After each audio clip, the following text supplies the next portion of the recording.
Alrighty then. Thank you for tuning in. I'm Matthew Baker of Beautiful New York Tours. So we've been living in a time of tremendous social upheaval. There have been protests, there have been riots, there has been looting, there have been demonstrations. There's been a lot of talk about all these things. And one thing that happens during times such as these is a big spotlight ends up getting shown on the mayors of the cities where it happens. You know, good mayors are credited for what they did right, bad mayors are blamed for what they did wrong, things like that. And this is, of course, not new. And it's got me thinking about times in New York City's past where that happened. It happened in New York. The year is 1968, and the place is the wide avenues and the narrow side streets of Harlem. It's early April, and the news is just beginning to spread of a national travesty and tragedy that is the assassination of Dr. Martin Luther King Jr. in Memphis. Many cities throughout the South, the Midwest, and the North with large black populations begin to see unrest. Great outpourings of mourning give way to demonstration, which gives way to riot, which gives way to arrests and brutality and tear gas in many cities. Will it happen in New York? Well, for 2 years, the mayor of New York has been John Lindsay. And by this point, by all accounts, his administration has been an almost unmitigated disaster. This is made more heartbreaking by the huge amount of hope that seemed to lead up to his mayoralty. This debonair, blindingly handsome four-term congressman from the Upper East Side Silk Stocking District was a member of the last generation of liberal Republicans.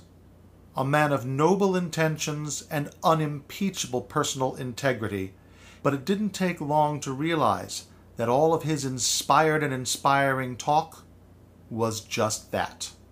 He was woefully ill-prepared to address the growing fiscal crisis. He was ineffective in facing police corruption. He was inefficient in addressing the needs and suffering of the middle class in the outer boroughs. He was toothless as a negotiator with organized labor. He was all hat and no cattle, the walking embodiment of style over substance.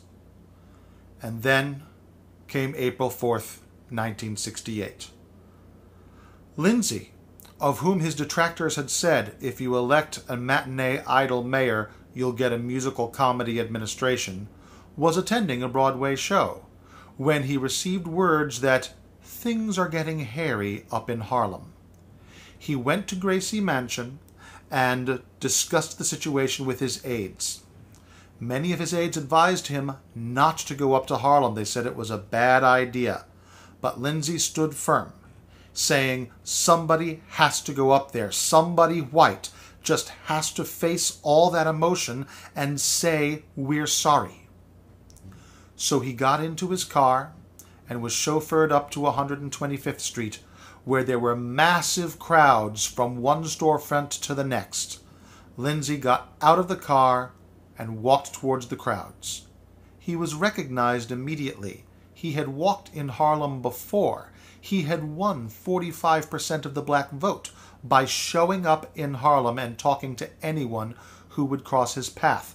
This was not a convenient case of a politician making an appearance in a troubling time.